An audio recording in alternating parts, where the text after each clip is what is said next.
안녕하세요. 영상특강 9번째 시간 하늘 군대를 훈련하시는 주님의 열심이라는 제목으로 말씀을 또 나누고자 합니다. 지금 제가 진행하고 있는 이 내용은 하늘 군대 책자 164쪽 5쪽 정도 되는 그 분량에서 영상특강 6부터 시작해서 지금 진주 보화와 같은 말씀들이 많이 담겨 있어서 그것을 나누고 있는 겁니다. 이제 하나님께서 어떻게 이 마지막 때에 사명을 주시고 하늘 군대를 훈련하시는지를 이제 그 주님이 항상 주체가 되시고 주님이 모든 것을 이끌어 가셨다는 것을 우리는 잊으면 안 됩니다. 그래서 주님께서 열심을 내어서 마지막 때에 사명자들을 키우시는 것처럼 우리도 그에 화답하여 열심히 달려가야겠습니다. 20년 12월 24일에 주신 말씀인데, 온전한 순종이란 내 의욕, 이것이 앞서지 않는 것이다. 순종은 기다림이다. 주님이 하실 것을 바라면서 기다리는 것이다. 라고 말씀하셨습니다. 온전한 순종. 물론 우리 그리스도인들이 다 하나님께 순종하기를 원하고 또 조금씩 순종을 합니다. 그런데 주님이 원하시는 순종이 있다는 겁니다. 그 순종은 온전해야 된다는 거예요. 왜냐하면 내가 온전한 것 같이 너희도 온전하기를 원하시기 때문에. 내 의욕이 분명히 있어야 되죠. 삶이라는 것은 의욕이 없으면 죽어야죠. 무덤에 들어가야죠. 그래서 많은 경우 자살하는 사람들이 삶의 의욕도, 삶에 대한 어떤 욕망도 없어서 이제 자살을 선택하는데, 의욕이 있긴 있어야 됩니다. 그런데 그 의욕이 주님을 향한 의욕이면 영적인 욕심이라고 할 수 있어요. 근데 이 영적인 욕심이 주님보다 또 앞서가도 문제입니다. 없어도 문제, 앞서가도 문제. 그래서 저희는 이러한 영적인 욕심을 갖되 주님이 먼저 앞서가시고 그 다음 우리는 따라가는 그러한 의지 또 욕심을 가져야만 합니다. 왜 그래야 되냐면 주님보다 앞서가다 보면 주님의 뜻에서 벗어날 수 있고요. 또 주님이 원치 않는 그 무언가를 내 열심으로 이루려다가 낭패를 보고 또 주님께 영광 돌리지 않고 내가 그 영광을 취할 수도 있기 때문입니다. 그래서 순종할 때는 항상 따라오는 것이 기다림입니다. 기다리지 않으면 주님보다 앞서가게 돼 있고, 주님과 앞서가다 보면 동행이 아닌 또 내 마음대로 가다가 주님과 상관없는 잘못된 길로 들었을 수도 있다는 거예요. 제가 어린 시절에 한 6살 정도나 됐을까요? 7살 됐을까요? 그 정도에 이제 아버지께서 이제 그때 공판장, 과일 공판장에서 일을 하셨는데, 어머니가 어린 저하고 저보다 2살 많은 형하고 아버지 일하시는데 한번 가보자고 그래가지고 오후에, 평일 오후에 한번 간 적이 있습니다. 지금 어려서 잘 기억은 안 나지만 한 30분 정도는 걸어가야 되는 꽤 먼 거리였던 것 같아요. 그런데 이렇게 갈 때는 날이 밝아가지고 좋았는데 돌아올 때 제가 아는 길이라고 생각해가지고 이제 어두컴컴해지는데 제가 막 앞서갔던 거예요. 형하고 어머니를 뒤로 하고 나도 이 길 안다는 식으로. 근데 가다 보니까 어느 순간 형과 어머니를 잃어버리게 되고 또 주변이 컴컴해지니까 딴 세상에 온 것처럼 완전히 모르겠는 거예요. 분명히 여러 번 다녔던 길인데 전혀 모르겠는 거예요. 예, 이제 와서 제가 이제 차를 운전하면서 알게 됐지만 제가 엄청난 길치입니다. 엄청나게 잘 몰라요. 근데 그 당시에는 그냥 걸어 다니던 길이었기 때문에 잘 안다고 생각해가지고 어머니보다 앞서서 가다가 컴컴해지니까 딴 세상에 온 것처럼 그래가지고 울고 있었는데, 그때 이제 그 당시에는 이제 여고생들이 다 그 하얀색 윗도리에 검정 치마였나요? 그 교복을 입고 있고 아주 짧은 단발머리, 그 여고생 누나가 왜 울고 있냐고 묻더니 길을 잃어버렸다 그러니까 어디 사냐고 그래서 제가 동네는 알았거든요. 그래서 본인도 그 당시에 뭐 돈이 얼마나 있었겠어요? 한 80년 전이니까. 그래서 본인도 50원 차비밖에 없어서 지나가는 사람한테 돈을 좀 꺼달라고인지 달라고 한 건지 아무튼 해서 제 차비까지 마련해서 버스를 태워줬는데, 제가 어느 정도 가다가 이제 집 근처 정류장 이름은 알고 있었던 거예요. 그렇게 도착하니까는 고맙습니다 말도 못하고 허겁지겁 내렸던 기억이 납니다. 지금 생각하면 참 죄송하고 미안하고 감사하고, 약 45년 전에 있었던 일이니까 그런데 그때도 의욕이 앞서서 나도 이 길을 잘 알고 잘 갈 수 있다 해가지고 결국은 그렇게 낭패를 보는 순간이 있었습니다. 그래서 우리는 주님께서 뭘 하고자 하실 때 주님의 뜻을 먼저 바로 알아야 되고요.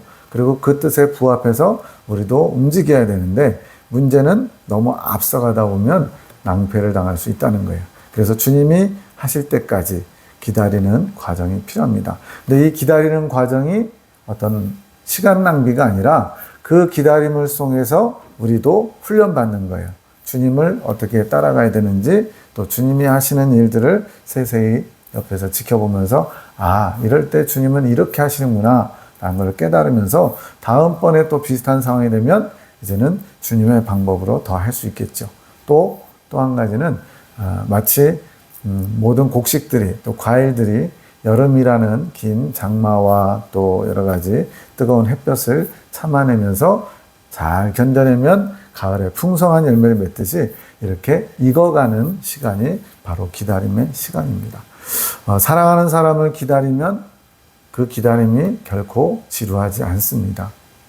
그래서 외국에 나간 남편이 6개월에 한 번, 3개월에 한 번 돌아온다 했을 때 그 날짜가 다가오면 정상적인 아내라면, 바람난 아내가 아니고 정상적인 아내라면 그 남편이 돌아오는 시간을 많이 기다릴 것이고 마치 야곱이 그 라헬을 연애함으로 7년 동안 종살이 하는 것을 수일처럼 여긴 것처럼 낮에 일하고 저녁에는 데이트할 거 아니에요. 그런 시간이 너무나 좋아가지고 7년 동안 외삼촌 아바네 집에서 종살이 하는데 수일처럼 여겼다는 거예요. 이것은 비단 남녀 간의 사랑에서 뿐만이 아니고 우리 주님과 우리가 그러한 관계를 맺어야 됩니다. 주님이 일하실 것을 믿고 또 주님께서 가장 좋은 방법으로 내게 은혜 주시고 응답하실 것을 믿고 기다리는 자세, 그게 순종하는 종의 자세인 거예요. 내 종은 내 말을 들을 준비만 하면 된다. 필요하면 내가 알려주고 행할 것이다. 그러니까 종에게 가장 요구되는 자세는 스탠바이입니다. 스탠바이. 대기 상태. 주인이 어떤 말을 하시든 그것을 듣고 움직일 자세. 근데 너무 앞서가가지고 또 주인이 얘기하기도 전에 막 움직였다 낭패 보면 안 돼요. 물론 탁월한 또는 어떤 수십 년간 그 종의 생활을 해서 주인의 마음을 내 것처럼 알아온 사람은 좀 다를 수 있어요. 주인이 말하기 전에 눈빛만 봐도 알고 이런 상황에선 주님이 어떤 걸 원하신다는 걸 알아가지고 더 먼저 움직일 수도 있죠. 그렇지만 그거는 좀 높이 성장한 탁월한 어떤 영성가들 이런 사람들의 수준에서는 주님의 마음을 이미 소유한 자이기 때문에 그렇게 할 수 있어요. 그러나 광야 연단 과정이라든가 아직 완성되지 못한 믿음을 가진 사람들은 잘 준비하면서 주님의 음성에 귀를 기울이는 자세가 필요합니다. 나는 질서를 중요하게 여기고 질서를 무너뜨린 것을 용납하지 않는다. 처음에 하나님이 창세기에서 천지 창조하실 때도 너무나 질서정연했어요. 원래 세상은 어땠냐면 우주는 어땠냐면 땅이 혼돈하고 공허하며 흑암이 깊음 위에 있고 이랬어요. 혼돈하고 공허한 그냥 우리가 지금 바라보는 그 우주 개념하고도 또 다른 뭔가가 있는 것 같아요. 어쨌든 그렇게 혼돈하고 공허한 질서, 우주 질서를 하나하나 하나님이 천지 창조하시면서 물론 이제 지구에 6일 동안 창조하시는 내용이 나오지만 지구만이 아니고 우주 안에 있는 여러 가지 흐트러진 혼돈하고 공허한 것도 다 질서 있게, 조화 있게. 그래서 지금 천문학자들이 지금 연구하고 여러 허블 망원경이라든가 이런 것으로 보는 우주는 굉장히 아름답잖아요. 온통 암흑 같은데 그 안에 별들이 빛나서 아름다운 우주를 보여주는 것처럼 그렇게 하나님이 질서정연하게 천지를 창조하셨습니다. 마찬가지로 하나님은 당신의 일을 하실 때에도 질서를 가지고 한다는 거예요. 이 질서가 나중에는 이제 절도라는 단어로 표현됩니다. 도둑질하는 절도 말고 군인들이 군길 바짝 든 모습 있잖아요. 절도 있는 태도. 그런 주님이 우리에게 군사된 우리에게 요구하시는 그 자세 중에 하나가 절도입니다. 그 절도 안에 이 질서가 들어가 있어요. 그것은 뒤에서 다루겠습니다. 질서를 무너뜨린 것을 용납하지 않는다. 왜냐하면 하나님의 기준이에요. 모든 것은 하나님을 중심으로 판단하고 결정해야 돼요. 근데 이 하나님의 기준이신데 하나님을 제쳐놓고 내가 중심이 되고 내가 기준이 되고 내 삶에 내가 주인 행세를 하면 안 된다는 겁니다. 나는 말 잘 듣는 연장을 원한다. 그래야 내 뜻대로 사용할 수 있다. 말 잘 듣는 연장. 연장은 도구죠. 예. 그래서 목수가 연장 탓을 하지 않는다 그러는데 요즘은 워낙 그 장비들이 좋아져 가지고요. 지금은 연장 탓을 할 수밖에 없어요. 옛날에는 말 그대로 실력으로 승부했는데 지금은 연장들이요. 아주 기가 막힌 연장들이 많이 나왔어요. 그리고 예를 들어 전동 드라이버만 해도 싼 거는 10,000원, 20,000원이면 사요. 근데 좋은 거는 20만 원, 30만 원, 40만 원이에요. 근데 그 값어치를 하기 때문에 비싼 값을 주고 합니다. 그렇지만 우리 주님은 그런 실력 있는 목수, 이걸 넘어서서 온 우주를 창조하시고 모든 것을 가지신 분, 모든 것을 하실 수 있는 분이기 때문에 연장 자체가 능력이 많을 필요가 없어요. 모든 것은 다 주님이 하십니다. 그래서 연장은 주인이 하실 수 있는 만큼 손에 맞는 연장이면 돼요. 그래서 운동선수들도 그렇고 이런 좀 직업적인 일을 하시는 분들은 자기가 잘 맞는 연장이나 그런 도구들을 갖고 다닙니다. 그래서 음악 하는 사람들 보면 이제 바이올리니스트가 어지간히 알려진 사람들은 수천만 원짜리 바이올린을 갖고 다녀요. 비싼 건 뭐 억대도 있고요. 그냥 딱 보기에는 우리가 듣기에는 다 그놈이거든요. 그런데 전문가들은 안다는 거예요. 그 연장이 얼마나 좋은 것인지. 아주 작은 미세한 음의 차이인데 그것이 명작을 만든다는 거예요. 그래서 주님은 우리가 주님의 도구로서 말 잘 듣는 연장, 주님이 마음껏 쓰실 수 있는 연장이면 족하다는 거예요. 능력 있는 연장, 뭔가 대단한 뭔가를 갖고 있는 연장 필요 없습니다. 그냥 주님이 쓰시기에 합당한, 주님 손에 잘 맞고 주님 마음에 흡족한 그런 연장이면 돼요. 그래야 내 뜻대로 사용할 수 있다. 너의 뜻은 없다. 내 뜻대로 사용할 연장들이 너무나 많이 부족하구나. 주님은 이렇게 말 잘 듣고 정말로 자기 뜻을 주장하지 않는, 자기 생각을 앞세우지 않는 연장들을 찾고 계시는데 오늘날 많지 않다는 겁니다. 우리나라만 해도 몇만 명의 목회자들이 있을 거예요. 그들 중에 과연 주님이 기뻐하시는 목사들은, 주의 종들은 얼마나 될까? 나는 너희 군사학교에서 그런 연장들, 말 잘 듣는 연장, 하나님 손에 딱 맞는 연장들이 만들어지기 원한다. 그러니까 지금 하늘 군대를 그런 연장으로 만들어 가시는 겁니다. 처음부터 딱 갖춰진 연장, 말 잘 듣는 연장, 하나님의 마음을 알아서 먼저 움직이는 그런 연장이 아니라 처음에는 오합지졸이고 엉망이고. 한번 이스라엘 백성들 한번 볼까요?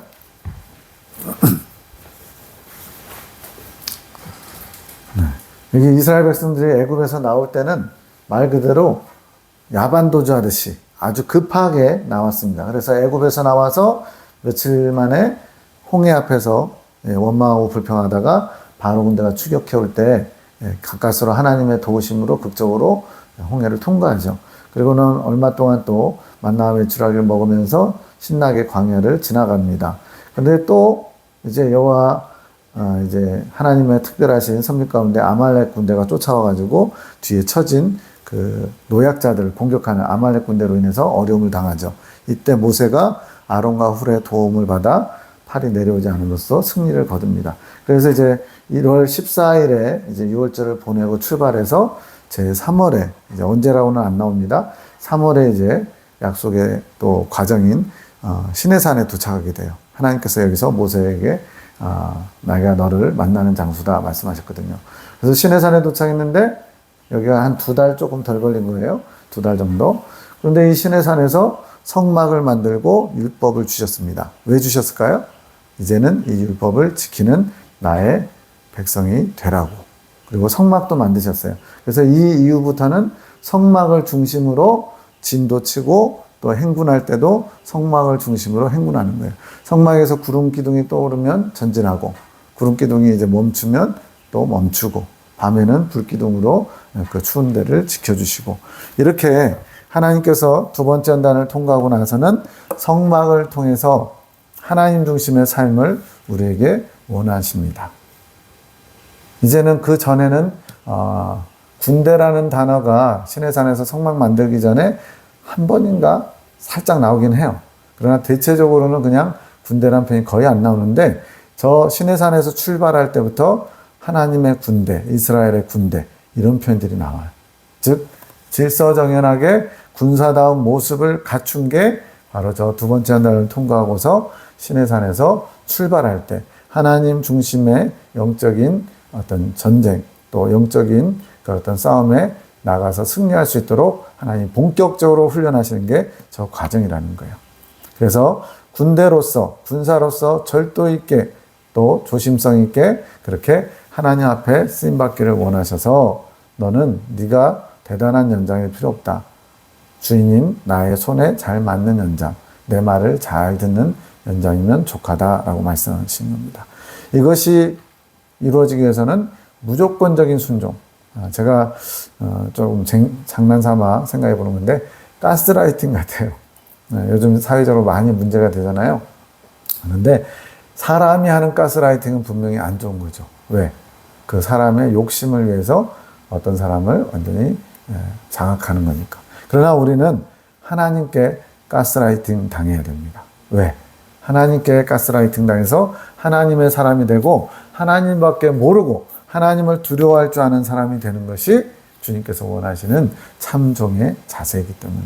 그래서 무조건적인 순종, 토를 안 달아요. 주님이 가라 하면 가고 서라 하면 서고 가고 서고 멈추고 이런 모든 것들을 하나님의 뜻대로 하는 그러한 종을 주님이 찾으시고 이것을 잘해야 주님께서 당신의 뜻대로 사용하는 말 잘 듣는 연장이 된다는 거예요.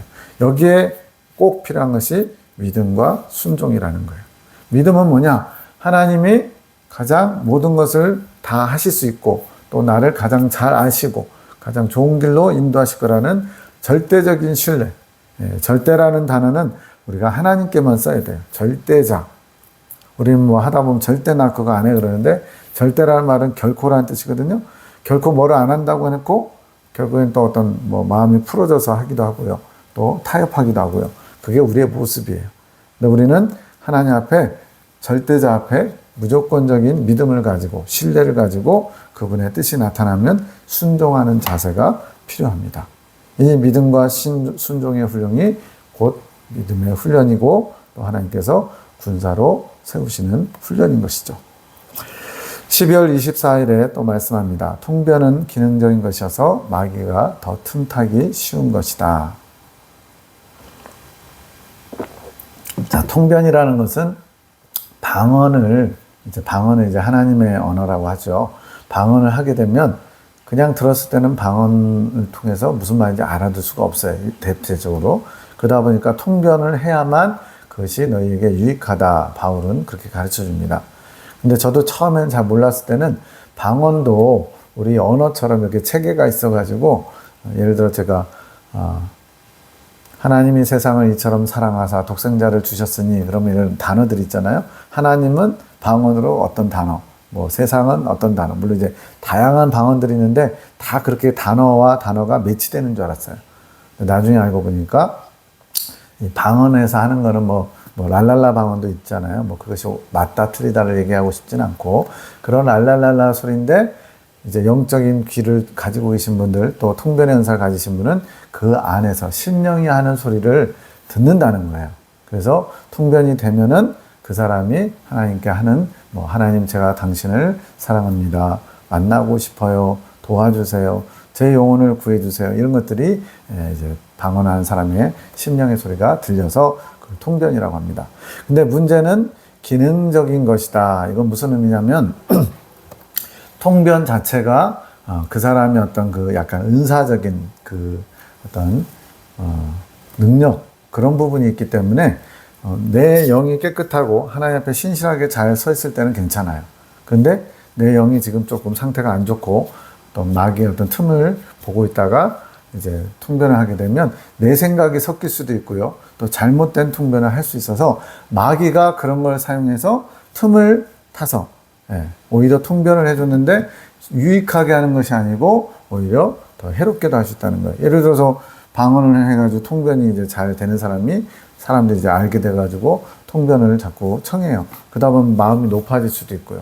또 어떤 안 좋은 내용이 나왔는데 이 사람에게 안 좋은 내용을 전하면 굉장히 싫어할 것 같아요. 막 나한테 화를 낼 것 같아요. 그러다 보니까 조금 살짝 순화시킨다든가 또는 오히려 좋다는 그런 의미로 좋게 어떤 내용을 전달하다든가 이런 식으로 사람의 생각이나 방법이 들어갈 수 있다는 말 그대로 하나님이 좀 강력하게 붙잡고 이것만 전해라 라는 식으로 통제가 되지 않으면 마귀가 틈을 탈 수 있다는 겁니다. 네. 지난 시간들에서 평강을 잃어버리면 마귀가 틈타기 쉽다고 그랬죠. 네. 평강을 잃어버리면 그 분유한 마음에 또 여러 가지 요동하는 감정적인 그런 마음에 마귀가 틈을 보고 자기 생각을 넣어준단 말이에요. 마찬가지로 통변을 해주는 사람의 심령이 하나님 앞에 올곧이 서 있고 주님이 알게 하신 그것을 그대로 전하려고 하지 않으면 그것이 마귀의 틈을 탈 수 있다는 겁니다. 이거는 그냥 참고상으로 말씀이 있어서 넣어놨고요. 누군가에게 축복 기도를 해주면 너를 위해서는 감사 기도를 해야 된다. 이게 무슨 말이냐면 내가 누군가를 마음껏 주님의 마음으로 사랑으로 축복을 했어요. 그러면은 내 안에서 주님의 사랑이 흘러가죠. 근데 이제 나도 하나의 그릇인 거예요. 그래서 주님이 주신 그런 축복하고자 하는 마음들, 충만한 어떤 영적인 것들을 흘려보냈어요. 그 사람에게. 그러면 여기에 비워지는 거예요. 이거는 약간 좀 뭐랄까 상상력이 필요한데 그러다 보니까 다시 하나님의 은혜를 하나님의 것을 채워오기 위해서 필요한 것이 감사기도라는 거예요. 하나님이 뭐라고 그러시냐면 감사는 나의 것을 끌어오는 그런 기능이 있다는 거예요. 그래서 우리가 남에게 많은 것을 하나님의 것을 흘려보냈으면 거기에 비워진 자리를 다시 채워야 된다는 거예요. 안 채우면 어떻게 되겠어요? 공허해지겠죠. 그래서 많은 목회자들이 큰 어떤 부흥회나 사역을 한 다음에 제일 위험한 때가 집회 뭐 5일이면 5일, 3일이면 3일 집회 끝나고 나서 무대 뒤로 물러서는 연예인들도 마찬가지죠. 연예인들도 큰 콘서트나 이런 거 하고 나면은 사람들의 환호성 속에 막 힘든지 모르고 했다가 그 다 지나고 혼자 남았을 때 그 공허함을 어떻게 할 수 없어가지고 마약이나 술로 또는 자살로 마감하는 그런 얘기들을 우리가 많이 들었잖아요. 우리 영적인 사람들도 마찬가지입니다. 하나님의 것을 흘려보냈으면 이제 다시 또 채워야 돼. 왜? 우리는 하나님께로부터 끊임없이 영적인 양식과 영적인 힘을 공급받아야 영적인 사람이 될 수 있기 때문에. 그래서 이런 이야기가 들어가는 겁니다. 축복 기도를 네가 해주었다면 이제는 너 자신을 위해서 하나님께 감사 기도해라. 감사할 게 별로 없는데요. 왜 없어요? 하나님이 나를 이렇게 사용하셔서 하나님의 뜻을 이루어주신 것으로 감사하고 또 너무나 보잘것없고 연약하지만 하나님 나를 귀히 여기셔서 당신은 충성된 종이라 여기셔서 사역을 감당케 하시니 감사하면 되고요. 또 저를 통해서 하나님이 누군가의 영혼을 살리셨으니까 그것을 보고 주님의 마음과 합하여서 기뻐하면 또 그것이 감사가 되겠죠. 네, 이런 식으로 어떤 명품 가방을 누가 선물해서 기뻐하지 마시고 올림픽 무슨 복권이 당첨돼서 기뻐하지 마시고 하나님의 일에 동참하는 것, 또 하나님이 기뻐하시니까 저도 기뻐요 라고 하는 그런 감사를 우리도 할 줄 알아야 되겠습니다. 나는 태양이고 너희는 돋보기라. 돋보기가 초점을 맞추지 않고 흔들리면 태양빛의 능력이 임할 수 있겠느냐. 어린 시절에 이제 그런 과학 탐구로 이렇게 돋보기 한 번씩 써봤을 거예요. 그래서 햇빛이 쨍쨍할 때 종이 같은 거 놓고 돋보기로 이렇게 딱 초점을 맞추면 어떻게 돼요? 처음에 이제 연기가 나고 나중에는 까맣게 돼서 불이 붙죠. 근데 이게 돋보기가 초점을 계속 맞추고 있어야 되는데 왔다 갔다 흔들려요. 수전증이에요. 그러면 불 붙이기가 쉽지 않습니다. 이러한 원리처럼 태양이신 하나님으로부터 능력이 옵니다. 누구를 통해서? 하나님이 쓰시는 도구들을 통해서, 연장들을 통해서. 그런데 이 연장 도구가 하나님께서 주실 것을 흘려보낼 수 있도록 초점이 주님께 맞춰져 있어야 된다는 거예요. 마치 돋보기를 한 지점을 정해놓고 움직이면 안 되는 것처럼 너희가 나를 주시하고 기다릴 때 내 능력이 임하고 나타날 수 있다. 이것은 아주 중요합니다. 하나님께 쓰임받다가 어느 순간 인간적인 생각과 또 일탈을 통해서 자기가 영광을 취하고 사람들의 환호성과 또 뭐 물질적인 사례 또 대접 이런 걸 받다가 하나님을 주목해서 받았던 그런 능력들을 하나님을 보지 않고 이제 사람을 보게 되고 또 자기의 욕심을 채우게 되고 그러면 그 틈을 또 마귀가 타서 이제는 하나님 대신에 마귀가 마치 하나님의 능력처럼 역사한다는 거예요. 우리는 이걸 양신의 역사라고 표현하잖아요. 이런 식으로 변질되어 가면 결국에 나중에 성령께서 근심하시며 떠나고 그 자리를 마귀가 차지하는 겁니다. 주님은 우리가 끊임없이 주님을 주목하기 원하셔요. 근데 우리는 자꾸만 주님을 주목하지 않고 다른 것에 마음을 빼앗깁니다. 우리는 날마다 마음을 새롭게 해야 돼요. 그러지 않으면 마귀가 틈을 타고 그 하나님의 마음이 머물던 자리를 다른 것으로 마귀가 채워넣으려고 해요. 이러한 빈틈을 주지 않게 해서 우리는 날마다 자기를 잘 성찰해야 되고 또한 하나님을 내가 주시하고 있는지 내 시선이 지금 어디 가고 있는지 잘 진단을 해야 됩니다. 이걸 볼 줄 아는 사람이 영적으로 빨리 성장하는 것입니다. 연장이 주인에게 이걸 자를까요? 저걸 자를까요? 묻더냐? 연장은 아무 말이 없느니라. 물론 이제 물을 수는 있죠. 주님의 뜻을 물을 수 있는데 그런 의미가 아니고 자기 생각을 자꾸만 주님께 내세운달까요? 요구한달까요? 우리가 주님의 뜻을 몰라서 묻는 것을 얘기하는 게 아닙니다. 여기서 말하는 것은 자꾸 자기 생각으로 뭔가를 해보려고 하는 것. 우리는 말 잘 듣는 연장, 하나님이 나를 사용하시도록 주님께 나를 순전하게, 온전하게, 깨끗하게 내어드리는 역할만 하면 된다는 거예요. 모든 것은 주님이 주권을 갖고 계십니다. 왜 주님이라고 불러요? 주인이라는 뜻이에요. 주인에게 모든 권한이 있는 것이지 종이 주인을 가르치려고 하거나 주인에게 이걸 요구하거나 이러면 더 이상 종이 아니죠. 주님 우리가 먼저 참 종이 되길 원하십니다. 여기서 참 종은 주인의 마음을 헤아리는 스탠바이, 대기 자세, 언제나 주님의 뜻을 받들 자세가 되어 있는 종을 참종이라고 하는 겁니다. 12월 25일에 이거는 하나의 사건이 있었는데 이제 부모님이 차를 몰다가 이제 좀 사고가 좀 크게 나서 사람은 크게 안 다치신 것 같은데 차는 폐차하게 됐어요. 그래서 이제 중고차를 알아봐야 되는데 이제 연세가 있으시니까 이제 남동생 송 집사님 투가 이제 부모님 모시고 중고차를 알아보기로 했나 봐요. 그런데 시간을 보니까 낮 시간에 주로 이제 그렇게 하잖아요. 저녁 기도에 8시 반부터인데 기도에 참석이 어려워질 것 같은 거예요. 그래서 예전 같으면 이 송 집사님 남동생도 그냥 오늘 뭐 어쩔 수 없지 뭐 빠지는 걸로 하지 뭐 이렇게 했을 텐데 이제 훈련받은 게 좀 있는 거예요. 하나님 중심으로 사는 거, 하나님의 뜻을 묻는 거. 그래가지고 기도에 참석이 어려워지니까 주님께서 뭐라고 하시는지 이제 누님 되시는 송 원장에게 주님 뜻이 만약 그 중고차 사러 가는 게 뜻이 아니라면 뭐든지 하지 않으려고 주님의 뜻을 물어봐 달라는 거예요. 본인은 아직 주님의 음성을 잘 못 들으니까 송 원장님께 주님의 뜻이 어디 있는지 알게 좀 물어봐 달라는 거예요. 그거에 대해서 주님이 답장하십니다. 부모에게 잘하는 것을 나는 기뻐한다. 나도 아버지께 온전히 순종한다. 죄 짓는 게 아니라면 순종해라. 오늘 부모에게 순종하는 것과 내 뜻을 구하는 자세는 점수로 100점이다. 주님께서 흡족하시다는 얘기예요. 부모에게 잘하면 어떤 복을 받죠? 이 땅에서 장수하고 또한 물질적인 복도 받게 된다고 성경도 말씀합니다. 주님도 예수님도 아버지 뜻에 온전히 순종하셨고요. 그래서 때로는 내 마음에 안 들고 때로는 내가 원치 않은 뭔가 있어도 그것이 주님 보시기에 죄 짓는 것 같은 잘못된 것만 아니라면 가급적이면 부모님께 순종하라는 거예요. 눈에 보이는 육신의 부모에게 순종하지 못하면서 눈에 보이지 않는 하나님께 어떻게 순종하겠냐는 겁니다. 저도 제 삶을 돌아보면은 부모님을 통해서 참 연단을 많이 받아요. 지금도 받고 있어요. 어제 영상 3편을 올렸는데 그 3편을 올리는 동안 몰랐어요. 근데 저희 어머니가 또 아버지가 또 투닥투닥 하셔가지고 저쪽 전라도 광주에 어제 하룻밤 주무시고 오늘 아침에 이제 다시 충주 집으로 돌아가신다는 연락을 작은아버지께 받았습니다. 만약에 다른 때 같으면 이제 어머니가 이제 집에서 나오시면서 전화를 해요.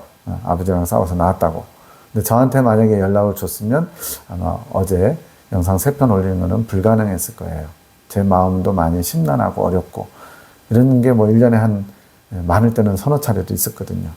제가 지금 부모님의 허물을 드러내려고 하는 게 아니고 그런데 예전에는 제 마음에 불평과 원망이 많았어요. 왜 우리 부모님은 저를 이렇게 힘들게 하나. 보통은 자식들이 부모를 속썩이는데 왜 우리 집은 부모님이 자식의 속을 썩이나. 이런 마음들을 좀 많이 품었었어요. 하나님 왜 제게는 이런 어려움을 주십니까? 근데 이제는 마음이 바뀌었어요. 지금 여기 말씀처럼 죄 짓는 것만 아니라면 부모님께 순종하고 부모님께 잘하려고 하는 것이 주님을 기쁘시게 하는 것이구나. 그래서 어제 그렇게 어머니가 집을 나가셨지만 전화를 안 오게 한 거.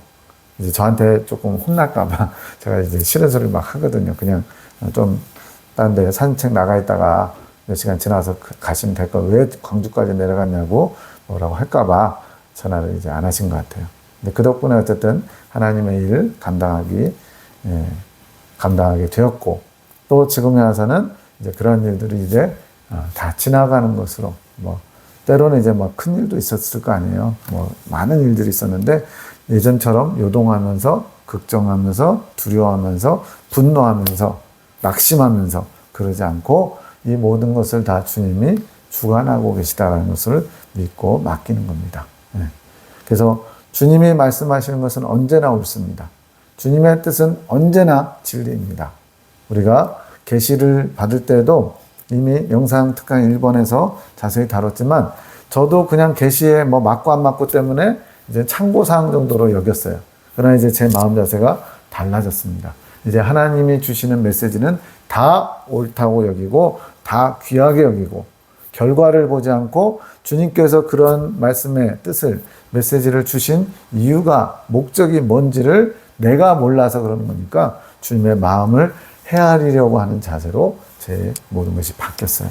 그러고 나니까 주님의 말씀 한 절 한 절이 이제는 귀하게 여겨지는 거예요. 자, 여러분에게 당부드린 것도 지금 하늘 군대를 통해서 메시지를 주시는 주님의 메시지를 귀하게 여기셔야 됩니다. 그냥 뭐 참고사항 또는 뭐 나한테는 해당되지 않아 이러면은 아무런 유익이 없어요. 오히려 시간 낭비고 때로는 불편하기도 해요. 그러나 하나님께서 이 말씀을 주실 때 다른 사람이 아닌 내게 주신 말씀이라고 믿고 받으면 그것이 엄청나게 유익할 겁니다. 왜? 주님의 말씀은 다 보화입니다. 여러분 금화 하나 이렇게 뭐 중동 뭐 500년 전에 그 중세에 있었던 보화 하나 금화를 하나 건지면은 얼마나 기분 좋겠어요. 횡재한 기분일 거 아니에요? 지나가다가 도라지 같은 거 하나 떨어져 있는 것 같아서 주웠더니 알고 보니까 100년 먹은 산삼이에요. 몇 천만 원짜리. 그럼 얼마나 뛰듯이 기쁘겠어요. 이제는 그런 눈에 보이는 금화, 산삼 이런 걸 보화로 여기지 마시고 주님이 내게 주시는 말씀, 그 말씀을 보화로 여기고 귀히 여겨서 그것을 내 것으로 삼으려고 하면 주님도 기뻐하시고 내게도 큰 유익이 됩니다. 모쪼록 하늘군대 말씀 제가 보니까 꽤 길어요. 이거 이후에도 아직 한 1600페이지가 남았습니다. 주님 오실 때까지 계속 해야 할 수도 있는데 이 속에서 보화를 발견하신 분들은 작은 보화들을 캐내다가 나중에 큰 보화를 소유할 줄 믿습니다. 큰 보화는 예수님의 생명이거든요. 예수님의 생명을 단번에 얻는 게 아니에요. 작은 보화들을 취하다가 나중에 하나님이 큰 보화를 주시는 겁니다. 그걸 어떻게 제가 설명했냐면 진주장사가 여러 작은 자잘한 진주 그냥 갖고만 있는 게 아니에요. 또 팔아요. 그래야 이윤이 남죠. 그래서 진주를 찾아내서 다른 사람에게 흘러가게 합니다. 또 그러면 이제 어떤 대가가 주어지죠. 그걸 가지고 또 다시 장사해서 또 진주를 찾아내서 구하고 또 팔고 즉 사고 팔고를 계속하는 거예요. 그래서 진주는 보화와 같은 것인데 하나님의 말씀을 내 것으로 삼아서 나도 이익을 보고 나만 갖고 있는 게 아니라 다른 사람들에게도 이익을 끼치고 그게 돌고 하면서 계속 하다 보면 이런 자잘한 보화들이 나중에는 큰 보화를 얻는 통로가 된다는 거예요. 이 비밀을 여러분이 받아들이시기만 하면 여러분에게도 큰 유익이 있을 것입니다.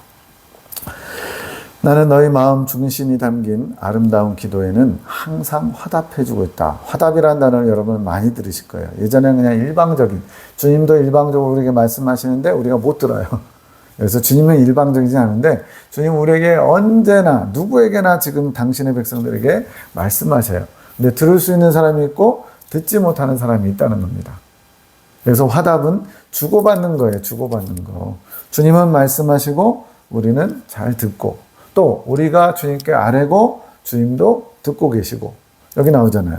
너희 마음의 중심이 담긴 아름다운 기도. 그러니까 주님이 보실 때 아름다운 기도가 있고 쓰레기 같은 기도가 있고 주님의 귀를 버리는 아주 나쁜 기도도 있다는 거예요. 욕심을 채워달라고 제가 주님이 이번에 10만 원어치 복권을 샀습니다. 이 복권이 당첨되게 주시옵소서. 이걸 놓고 막 5일 동안 금식하며 기도해. 이게 뭐냐고요, 이게. 그 기도가 주님에게는 정말 주님의 마음을 억장을 무너뜨리는 기도가 아닐까요? 어린아이가 부모의 뜻을 알지 못해서 자기 고집대로 막 그 전쟁터에 나가는 그런 진짜 총을 사달라고 우기는 것처럼 그거를 달래도 안 되고 때려도 안 되고 결국에는 사고치고 이런 자식을 바라보는 부모의 심정처럼 우리의 기도가 아름답게 하나님 앞에 상달돼야 되는데 그렇지 못한 기도들이 아주 부지기수라는 거예요. 너희 마음 가운데 나를 사랑하는 마음 또 내 뜻을 구하는 마음 그런 것들이 담겨있는 기도에는 내가 항상 응답하고 있다는 거예요. 그러한 고백들이 너희 향유옥합을 깨뜨려 나에게 주는 것이다.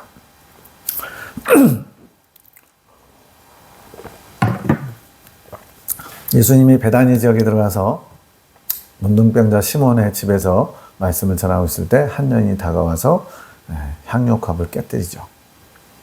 무려 300데나리온 하는 오늘날 돈으로 치면은 한 5천만 원 뭐 이 정도 생각하시면 돼요. 5, 6천만 원. 그 여인의 결혼 자금이라고 생각하시면 됩니다.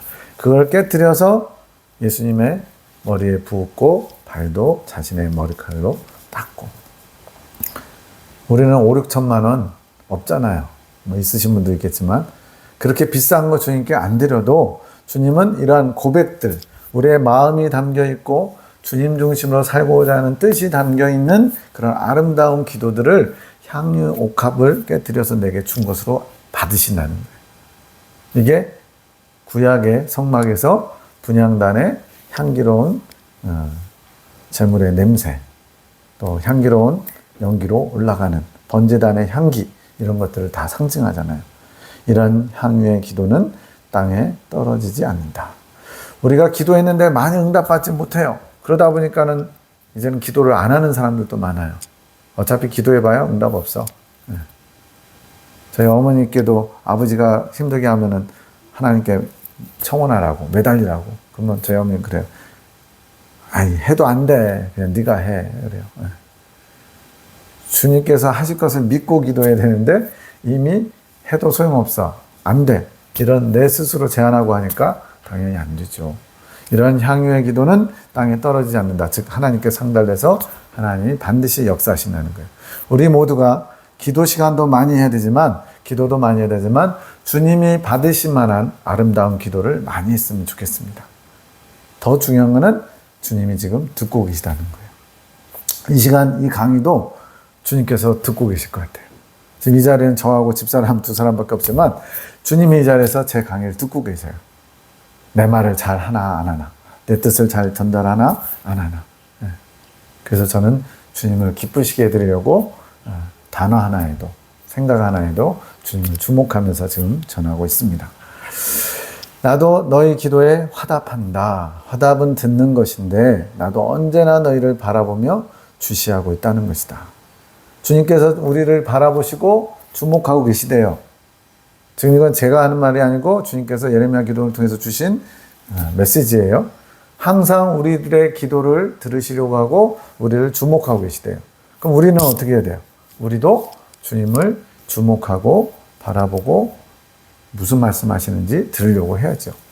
또 화답은 응답하는 것인데 응답은 기도에 따라 때가 있다. 이게 문제입니다. 기도해도 안 들어주시되 뭐 계시를 주셨는데 계시가 안 이루어지되 가장 큰 어떤 문제점, 차이점이 때가 다르다는 거예요. 때가.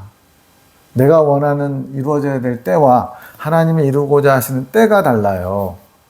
그 때는 하늘의 법칙에 따라 이루어진다. 뭐 하늘의 법칙 그러니까 우리가 뭐 다 알 수는 없지만 하나님께서 정하신 어떤 원칙과 또 이루어 가시는 섭리가 있는 거예요. 예를 들어서 어떤 사람이 병에 걸렸어요.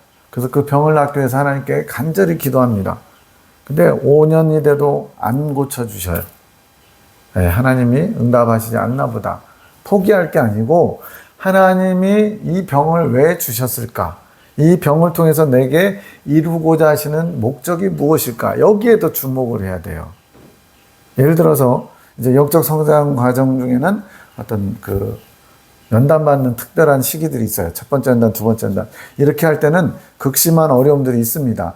그 병에 걸린 사람도 연단 과정이기 때문에 하나님이 그 연단을 통해서 바꾸고자 하시는 목적이 있어요. 근데 어느 집회에 가서 병 잘 고치는 은사자가 왔다 그래서 그 집회 갔더니 은사자가 손 얹어서 나와버렸어요. 그럼 어떻게 해요? 하나님은 그 병을 주신 목적이 있는데 은사자가 기도로 능력으로 고쳤어요. 그러면 하나님이 주시고자 하는 뜻이 어긋나는 거잖아요. 그래서 우리가 잘 분별해야 됩니다. 하나님께서 고쳐주셔야 되는 때가 있고 고쳐주시지 않는 때가 있어요. 그걸 내가 정하는 게 아니고 하늘의 법칙을 따라, 질서를 따라 어떤 목적이 있는 하나님의 섭리에 따라서 이루어진다는 겁니다. 그래서 우리는 그걸 잘 알 수 없기 때문에 일단은 우리의 소원을 알아야 돼요. 물론 하나님 뜻대로 하나님 기뻐하시는 것을 구해야죠. 그리고는 그것이 이루어지고 안 이루어지고는 하나님에게 맡겨야죠. 주님의 뜻이면 이루어 주소서. 그러나 그것이 아니면 이대로도 괜찮습니다. 다만 이 고난을, 이 고통을 이길 수 있는, 견딜 수 있는, 부정하지 않고 주님 앞에 원망하지 않고 잘 감당할 수 있는 은혜와 능력은 주십시오. 이러면 주님의 뜻에 합당한 기도가 아닐까요? 기도할 때 무조건 이렇게 돼야 됩니다. 이렇게 안 하면 하나님 저 삐칩니다. 이렇게 막 따질 게 아니고 하나님의 뜻이 이루어지되 그 뜻이 제가 지금 원하는 것처럼 당장 이루어지길 원하지만 혹시나 주님의 다른 뜻이 있다면 그때까지 제가 잘 인내하며 견디며 또 주님의 뜻을 알아갈 수 있도록 저를 이끌어 주십시오. 그것을 감당할 수 있는 은혜와 힘을 허락하시고 믿음을 더하여 주옵소서. 이러면 얼마나 아름다워요. 그럼 주님도 흡족하게 받으시고 아마도 그 응답의 때가 단축될 것 같아요.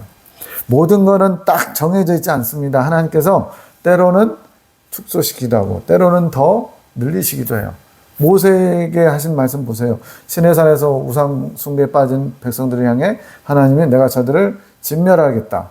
그리고 너를 통해서 다시 내 백성을, 민족을 만들겠다. 그러니까 모세가 자신의 영혼의 생명을 걸고 단판을 짓잖아요. 하나님, 저들의 죄를 사하여 주십시오. 만약 합의치 아니하시면 저를 생명책에서 지워버려 주십시오. 그때 하나님의 뜻을 바꾸시잖아요. 뭐 모세만 그랬나요? 다 여러 사람들, 믿음의 사람들이 많이 그랬죠. 이렇게 주님의 마음을 움직이는 기도, 주님의 마음을 흡족하게 하는 기도로 드려야 그것이 아까 말씀드린 아름다운 향유 옥합을 깨뜨린 것 같은 아름다운 향연의 기도가 되는 겁니다. 나도 너희를 한결같이 믿어주고 또 순종하고 이것이 나의 신실함이다. 이제 주님이 우리에게 순종한다는 편이 거부갈 수 있어요. 저도 살짝 걸렸거든요. 그런데 여기서 주님이 우리에게 순종한다는 것은 주님도 내가 너희의 기도가 합당하다면 나도 너희들의 뜻에 최대한 맞춰주려고 한다라는 겸손을 표현하는 거예요. 주님이 종이고 우리가 주인이어서 순종하시는 게 아니고 나도 마치 종의 자세로 주인이 뭐라고 하는지 귀담아 들으려고 애쓰는 것처럼 너희들의 뜻에 내가 맞춰주려고 말 그대로 스탠바이, 종의 자세처럼 순종하려고 한다. 이런 겸손한 표현이에요. 우리 주님이 얼마나 겸손하신지 몰라요. 하나님의 아들이 죄인인 우리의 기도를 들으시고 그 기도에 화답하시려고 스탠바이, 종의 자세를 갖고 계시다는 거예요. 이것이 나의 신실함이다. 내가 너희에게 본을 보이고 너희에게도 요구한다. 그냥 주님은 그냥 주인이니까 막 이렇게 막 허세 거들먹거리면서 니들 다 알아서 해마 이러는 게 아니고 나도 너희에게 먼저 본을 보이고 너희에게도 요구하는 것이야. 이것이 군사의 자격이요 자세다. 내가 너희와 서로 화답하고 믿고 순종하면서 아버지의 뜻을 이루어간다. 말씀드렸습니다. 아버지는 또 예수님은 다 뭐든지 하실 수 있는 전지전능하신 하나님이에요. 근데 당신이 세우신 원칙이 뭐냐면 내 뜻을 내 종들을 통해서 이루시겠다는 게 주님의 어떤 세우신 원칙입니다. 그래서 내 비밀을, 내 뜻을 내 종 선지자들에게 알리지 않고는 아무것도 하시지 않는다고 아모스 3장 7절에 말씀하시는 거예요. 우리를 대접해 주는 겁니다. 얼마든지 혼자서 다 북치고 장구치고 다 하실 수 있는데 하나님은 합력하여 선을 이루기 원하세요. 그걸 통해서 우리 선지자들과 같은 종들을 더 높이시기도 하고요. 또 성장시키시기도 하고요. 왜 그렇게 하시냐면 하나님 나라가 그렇게 완성되어 가는 원리이기 때문에. 이 모든 것이 사랑의 관계, 친구 관계, 주인과 종의 관계에서 기본적인 것이다. 그러니까 즉 화답, 서로 믿고 순종해주고 따라주고 주고받는 걸 통해서 사랑하는 관계, 친구 관계, 주인과 종의 관계가 이루어진다는 거예요. 믿음이 있어야 순종할 수 있고 무조건 순종하다 보면 또 믿음이 자란다. 이런 걸 우리는 선순환이라고 합니다. 믿음이 먼저냐 순종이 먼저냐 마치 달걀과 닭처럼 믿음이 있으면 주님에 대한 절대적인 신뢰가 있고 주님께서 이루실 것을 믿으면 당연히 순종할 수 있겠죠. 근데 순종하다 보면 또 믿음이 자랍니다. 왜? 순종했더니 어떤 결과물이 보이는 거예요. 하나님이 일하신 게. 그러니까 하나님은 신실하시구나. 하나님은 역시 대단하셔. 짱이십니다. 이러면서 믿음이 자라게 되죠. 이렇게 좋은 하나님의 인도하심이 있는데 우리는 기도도 또 믿음의 어떤 담력도 내 뜻대로 이루어져야 그것이 우리를 만족시키고 우리의 어떤 믿음이 발휘된 것처럼 착각을 한다는 거예요. 우리의 뜻을 주님의 뜻에 내려놓으십시오. 굴복시키십시오. 그리고 주님의 뜻이 나타나면 무조건적으로 순종하려는 자세를 갖추십시오. 그래야만 우리의 믿음도 성장할 수 있습니다. 나는 지금 사령관으로서 너희를 가르치며 호령하는 것이다. 군대 사령관, 최고 통치자. 예, 군대 있을 때 제가 최고로 올라가 봐야 병장이거든요. 짝대기 4개. 군사령관이 별 4개예요. 대장이에요. 군사령관이 한번 제가 있던 22사단 저는 파견 나가 있었는데 사령관이 한번 헬기 타고 왔어요. 그때 고성 산불이라고 100만 헥타르를 태운 적이 있거든요. 그런 어떤 상황을 보려고 그 부대가 100만 헥타르 탄 지역에 바로 옆이에요. 예. 부대에서도 다 대피할 정도였으니까. 근데 거기 사령관이 오니까요. 일단 멋있는 헬기가 군사령부, 사단 사령부에 와요. 그러면 사단장부터 다 떡 서 있어요. 저는 이제 그 근처에 나타나도 안 되는 거예요. 이 쫄병들은. 큰일 나는 거예요. 아주 그냥. 예. 그래가지고 보면 사단장도요. 딱, 나이 50대인데 이렇게 딱 차렷 자세로 그대로 기다리고 있어요. 우리 주님을 우리도 좀 존중해야 돼요. 존중. 그동안은 주님을 너무 쉽게 마치 내 필요를 위해서 존재하는 그런 분으로 우리가 주님을 막 대했다면 이제는 주님을 존중해야 됩니다. 나의 주인으로. 나는 절도가 있지만 그 기본 바탕은 사랑 충만이다. 주님은 그냥 사랑 그 자체세요. 우리에게 어떤 요구도 하시고 때로는 야단도 치시고 때로는 위험 있게 꾸짖기도 하시는데 그것 자체가 주님의 사랑으로 바탕을 이루고 있어요. 사랑하시기 때문에 야단치는 거지 사랑하지 않는데 관심도 없죠. 사랑하지 않으면. 네가 알아서 해. 넌 나하고 상관없어. 버리죠. 너희도 절도가 있으면서 사랑 충만한 자세를 취해라. 내가 너희에게 하는 것처럼 너희도 내게 그렇게 해라. 항상 먼저 본을 보이시고 그리고 우리에게 요구하셔요. 절도 있는 자세. 사랑이 충만한 자세. 모든 것은 사랑으로 해야 됩니다. 사랑으로 하지 않는 모든 것이 다 죄입니다. 내가 지금 하는 말 한마디, 내가 하는 행동 하나가 주님 보시기에 사랑인지 아닌지. 그리고 충성심을 갖추도록 내가 만들어 갈 것이다. 충성심. 충성에서의 그 충자가 뭐예요? 가운데 중자에다가 마음 심자. 마음 한가운데, 즉 마음 가득하게 뭐가 있어야 되느냐? 성실할 성자인데 말씀 원자에다가 이룰 성자. 말한 바를 이룬다. 이건 뭐예요? 마음 먹은 것 그대로 이루어지도록 최선을 다하는 게 충성입니다. 마음 가득 주님으로만 채워져 있어요. 주님만으로 가득해요. 그러면은 눈 뜨고 밥 먹고 어디 가고 뭘 보고 대화하든 모든 상황 속에서 모든 것이 주님 중심인 거예요. 그게 충성심입니다. 너희가 할 수 있는 것은 없다. 모든 것을 내가 허락해야 할 수 있다. 필요한 모든 것을 구해라. 내가 줄 것이다. 주님은 주지 못해서 안달이신 분이에요. 주고 싶은데 받을 준비를 안 해요. 주고 또 주고 싶은, 우리가 자녀를 예뻐하면 어떻게 돼요? 자녀에게 해주시는 최고의 것을 주기를 원하는 게 부모의 마음인데, 주님은 주고 싶은데 받을 자세가 안 돼 있고 받으려고도 하지 않고 또 조금 받으려다가 금방 삐쳐가지고 주님은 역시 나를 안 사랑해 이러고 있어요. 내 뜻에 합당한 모든 것을 구하면 내가 허락하여 줄 것이다. 주님의 뜻에 합당한 걸 구해야지 주시죠. 왜? 주님의 뜻에 합당한 것은 주님의 마음이 담겨있는 것이고, 주님의 마음은 우리를 속히 하나님 나라에 합당한 백성으로 만드시는 거거든요. 이것이 군사의 자세입니다. 하나님이 원하시는 믿음의 사람의 모습이에요. 무엇이든지 기도하고 구하는 것은 받은 줄로 믿으라. 그리하면 너희에게 그대로 되리라. 우리가 정말로 믿음이 있는가를 잘 보셔야 돼요. 정말로 주님에 대한 믿음이 있고 그 믿음이 우리로 주님의 마음을 알아가고 주님의 뜻대로 구하게 하는데, 주님의 뜻대로 구하지 않고 내 욕심 채우려고 구하고 자꾸 두드린 거 저번 시간에 했을 거예요.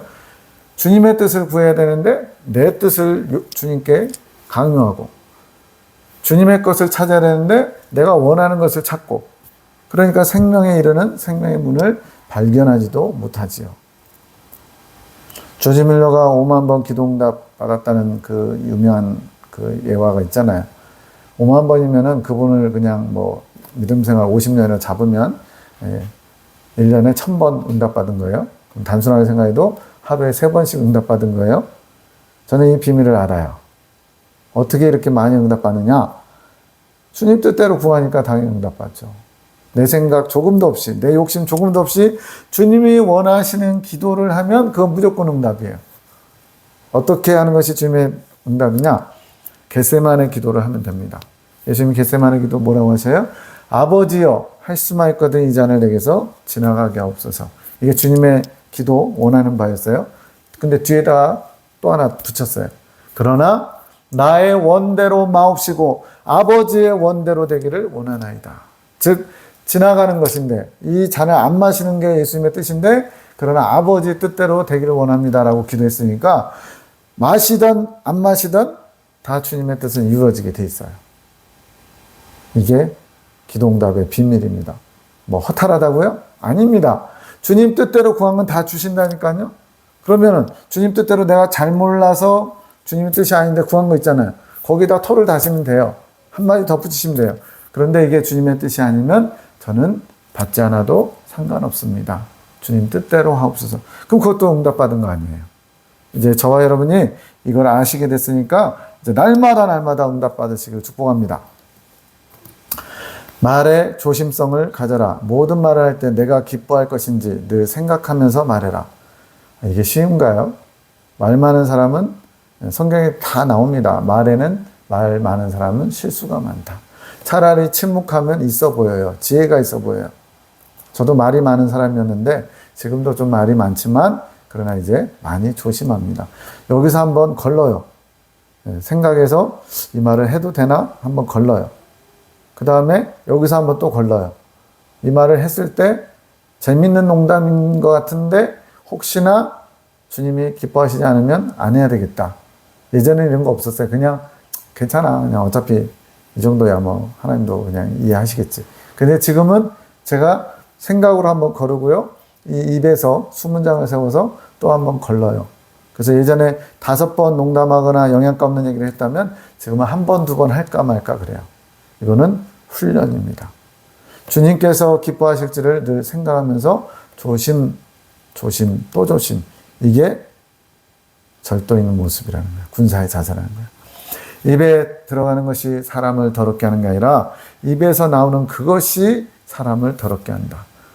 뭐 어떤 음식을 먹은 게 더러운 게 아니고 바리새인들이 막 따졌잖아요. 막 부정한 음식 먹으면 안 된다 그러고 베드로도 그것 때문에 예수님한테 꿈 환상에서 내가 부정하지 않다는 것을 네가 부정하다 하지 마라 그러시잖아요.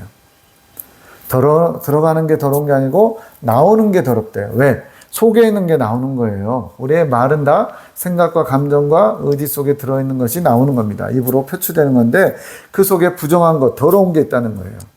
그러니까 우리가 신경 써야 될 건 뭐냐? 말 조심을 해야 되는데 말 조심 이면에 있는 내 안에 주님 보시기에 깨끗한 생각, 깨끗한 감정, 깨끗한 의지를 품어야 돼요. 그래서 계시록 14장 5절에는 어린 양의 신부들 14만 4천 명에 대해서 뭐라고 표현했냐? 그 입에 거짓말이 없고 흠이 없는 자들. 야고보서에서는 말에 실수가 없으면 완전한 자라 그랬어요. 즉 내면에 있는 거 깨끗한 거는 어떻게 알 수가 없잖아요. 제 속을 들여다볼 수 없잖아요. 엑스레이 찍어도 안 나오잖아요. 그런데 내가 하는 말을 듣고서 사람들은 저 사람은 정결한 사람이구나. 저 사람은 완전한 사람. 하나님이 원하시는 완전히 분량에 이르렀구나. 이걸 판단할 수 있는 거예요. 그래서 우리는 먼저 입단속을 먼저 해야 되고요. 입단속이 좀 되면 이제 내 속에 생각과 감정과 의지도 깨끗하게 하셔야 돼요. 왜? 여기가 원 본류니까. 이거는 그냥 지류예요, 지류. 여기에 있는 게 입으로 나오는 거예요. 그래서 일단은 지류를 막아야 그나마 다른 사람들에게 안 좋은 영향을 끼치는 걸 좀 덜 하죠. 그 다음에는 이제 원천을 고쳐야죠. 이거 안 고치면요. 계속 입만 막아도 언젠가 또 터집니다. 생각과 감정과 의지, 내 마음을 깨끗하게 하는 일을 해야 돼요. 근데 이것도 내가 하는 게 아니고 주님이 해주셔야만 합니다. 혀는 능히 길들일 사람이 없나니 쉬지 않은 악이요 죽이는 독이 가득한 것이라 한 입으로 찬송과 저주가 나는도다. 내 형제들아 이것이 마땅치 아니하니라. 이 입은 하나님을 찬양하는 입으로 지어진 거예요. 원 목적이. 그런데 거기서 벗어나서 원망과 저주와 비난과 조롱과 비웃음과 온갖 악한 것들이 쏟아져 나오고 있는 현실입니다. 그것을 주님은 개구리같이 시끄럽다라고 얘기하셔요.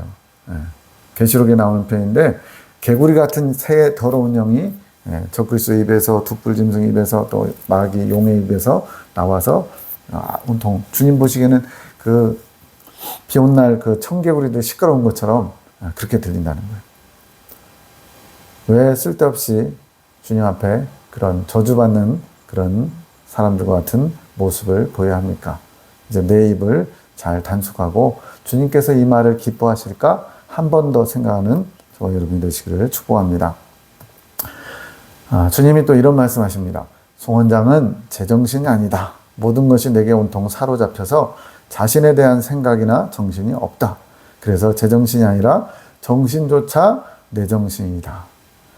와, 저는 이거 읽으면서 주님이 나한테도 이렇게 말씀하실 수 있다면 얼마나 좋을까 이런 생각을 해봐요. 미친 거라는 겁니다. 한마디로. 제정신이 아닌 사람을 미친 사람이라고 하지. 송원장은 내게 미친 사람이다. 그래서 일상생활이 손에 안 잡힌다. 뭐 일상생활 아예 못한다는 얘기가 아니고 폐인이라는 얘기가 아니고 일상생활 중에도 끊임없이 주님을 주목하고 주님께 생각이 잡혀가지고는요. 일상생활은 부수적인 거예요. 우리도 인생에 어떤 순위가 있잖아요. 뭐 어떤 사람은 어떤 경제적인 목표가, 어떤 사람은 건강, 어떤 사람은 화목이, 뭐 여러 가지 중요하게 여기는 것들이 있어요. 1순위, 2순위, 3순위가 있는데 이 송원장님에게는 주님에 대한 것이 1순위인 거예요. 그래서 모든 것이 생활의 어떤 그 기준이 주님 중심으로. 이거 단번에 될까요? 이미 영상 특강 6번에서 소개했지만 어려서부터 주님이 내 기도를 듣고 계신다고 생각해서 8살 때부터 끊임없이 주님께 말씀을 걸고 주님과 소통하는 그것이 훈련이 돼가지고 지금은 딱 몸에 밴 겁니다. 모든 사람이 다 그런 건 아닌데 송 원장은 기질이 그러하다. 이런 소심하고 내성적이고 우울기질이고 또 외로움을 타고 외로우니까 자꾸 주님을 찾는 거예요. 그래서 이제 고백에 들어보면요. 저는 주님을 필요로 해서 제 필요를 채우기 위해서 주님을 찾았는데 주님은 제게 그런 걸 요구하시지 않고 그대로 저를 받아주셨군요. 이런 고백이 나옵니다. 나는 주님을 이용한 것밖에 없는데 주님은 그것조차도 귀하게 여기시고 나를 받아주셨다고 감격하는 내용이 나와요. 이게 딱 맞는 말씀 고린도후서 5장 13절 14절에 있는데 우리가 만일 미쳤어도 하나님을 위한 것이요 만일 정신이 온전하여도 너희를 위한 것이니 그리스도의 사랑이 우리를 강권하신도다. 여기에 답이 있습니다. 송 원장님이 지금 하나님께 미친 것은 그리스도의 사랑이 그 안에서 막 강권 역사하는 거예요. 제가 아까 잠깐 울컥했잖아요. 그 울컥한 거는 물론 제 감정이지만 내 안에서 정말 주님을 기쁘시게 해드리고자 하는 주님 보시기에 합당하고자 하는 마음이 올라오니까 그것이 그렇게 표출되더라고요. 울컥하면 순간적으로나마 울음을 잘 참기 어렵잖아요. 주님이 우리를 강권하셔서 주님이 원하시는 대로 우리를 끌고 가셔야 되는데 우리는 너무나 자아가 강하고 자기 주장이 강하고 자기의가 강해가지고 여기서 움직이면 큰일 나는 줄 알아요. 주님은 저쪽으로 가라 그러는데 여기서 움직이면 큰일 나는 줄 알고 안 움직이려고 해요. 그러니까 나도 버티느라고 힘들고 주님도 끌어가시느라고 힘들고 정말 에너지 낭비가 되는 겁니다. 어제 그 영상에서 나왔잖아요. 뭔가 이게 하나님이 주신 건가 마귀가 주신 건가 막 분별하려고 에너지를 쏟다 보면 그것이 심력을 소비한다는 거예요. 주님께서 지켜주시니까 믿고 마귀가 하는 거면 내가 단번에 알게 해주겠다. 그런 주님의 위로도 있더라고요. 자, 미친 사람의 특성이 뭡니까? 그거밖에 몰라요. 그거밖에 몰라요. 돈에 미친 사람은 돈밖에 모르고요. 술에 미친 사람은 술밖에 몰라요. 그래서 에베소서 5장 18절에 보면 술 취하지 말라 이는 방탕함이니 오직 성령 충만을 받으라 그래요. 왜 하필 그 성령 충만 좋은 걸 갖다 술 취함에다 비유했냐면 공통점이 있거든요. 술 취한 사람은 자기가 없어요. 자기가 누군지도 잘 몰라요. 그냥 막 술 기운에 막 쓸려가는 사람이에요. 전봇대를 끌어안기도 해요. 미친 짓도 해요. 자기야 나왔어 그러면서 전봇대를 끌어안아요. 자기 뜻대로 하지 않는 거고 자기 정신이 없는 겁니다. 성령 충만한 삶도 마찬가지입니다. 그런 해괴한 짓은 안 하지만 성령께서 이끄시면 어디든지 성령님이 원하시면 전에는 할 수 없었던 그 어떤 일이든지 할 수 있는 거예요. 그리고 분명히 슬퍼하고 낙심할 만한 일인데 그게 안 되는 겁니다. 왜? 성령님께서 꽉 붙잡아 주셔가지고 그냥 그것을 가볍게 넘길 수 있도록. 그래서 연단받아 정결케 된다. 이 원리는 누구에게나 적용되고 맞아요. 근데 그 연단 가운데 하나님의 사랑, 그리스도의 사랑이 우리를 강권하시고 성령이 충만하게 되면 연단이 그다지 연단 같지 않게 돼요. 전에 같으면 막 죽는다고 막 울고불고 했을 일인데 제가 또 이번에 부족해서 이런 어려움을 당합니다. 주님 저를 불쌍히 여기셔서 이것을 주님의 은혜로 잘 감당할 수 있도록 주님 도와주세요. 제가 열심히 순종해 보겠습니다. 이러면서 넘기는 거예요. 행복하고 쉬운 길은 그 환경 자체가 연단받는 환경 자체가 쉬운 게 아니고 그 환경을 뛰어넘는 그리스도의 사랑과 그리스도의 은혜와 그리스도의 강력한 힘이 붙잡아 주니까 어렵다고 느끼지 않으면서 가는 길입니다. 착각하시면 안 돼요.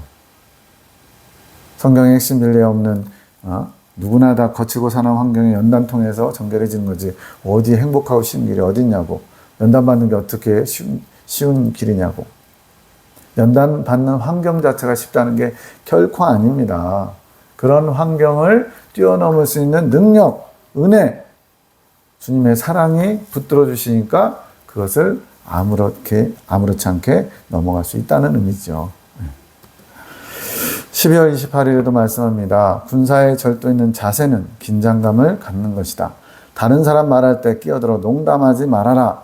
이거는 이제 그 송 원장님에게 하는 말씀이 아니고 어떤 다른 분에게 하신 건데 우리에게도 필요한 것 같아서 넣은 거예요. 전쟁 중에 생명을 다투는 긴박한 시간에 농담할 수 있느냐? 이러한 태도가 내가 너희와 동행을 가능케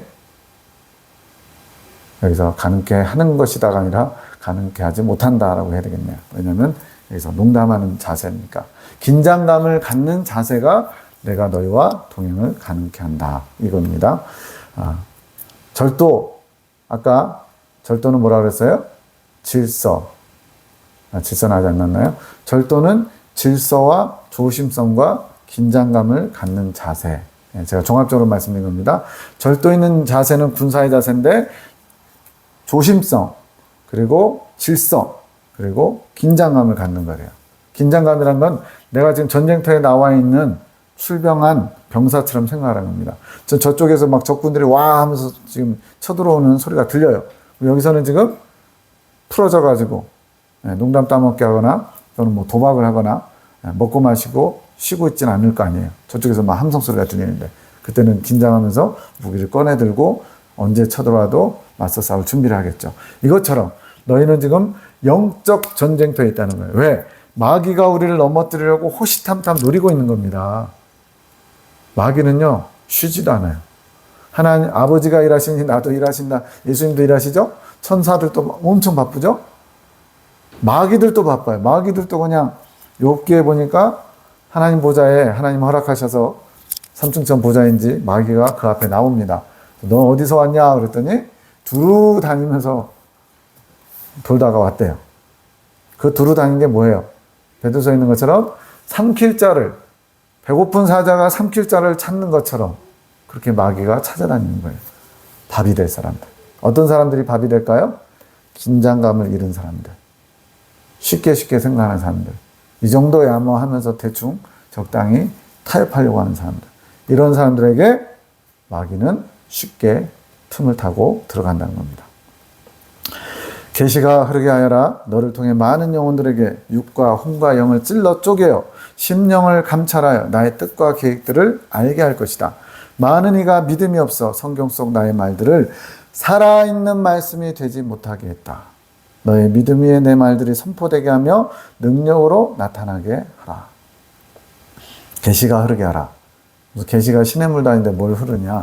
하나님이 지금 이게 다 계시예요. 주님이 주시는 메시지예요. 주님의 메시지가 제가 이것을 받고 은혜를 입고 있어요. 저한테서만 멈추는 게 아니고 흘러야 됩니다. 흐르지 않는 물은 건강한 물이 아니에요. 고인 물은 썩게 돼 있다고 그러죠. 하나님의 말씀도 생명력이 있어서 저를 통해서 제가 은혜를 입고 변화되고 역사할 뿐더러 저를 통해서 또 흘러야 되는 거예요. 그래서 제가 지금 시간을 들여서 정성을 들여서 지금 온라인 강의 나눔을 하는 겁니다. 왜? 이게 제 은사이면서 사명이기 때문에. 저만 그냥 이거 좋은 건 저 혼자만 갖고 있어야지 그런다면 계시가 흐르지 못하겠죠. 그것은 저에게도 유익하지 못하고 또 이 말씀을 듣고서 뭐 한 절이라도 건지고 또 변화를 일으킬 수 있는 그 어떤 분이 듣지 못하는 것은 주님 앞에도 손해인 거예요. 그래서 흘러야 됩니다. 지금 소원장님을 통해서 많은 영혼들의 육과 혼과 영을 찔러 쪼개요. 어디서 많이 듣던 말씀이죠?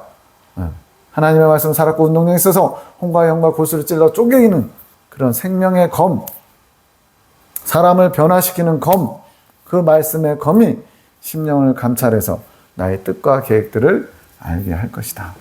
일단은 알아야죠. 주님의 뜻이 뭔지, 우리에게 원하시는 게 뭔지를 알아야 움직이죠.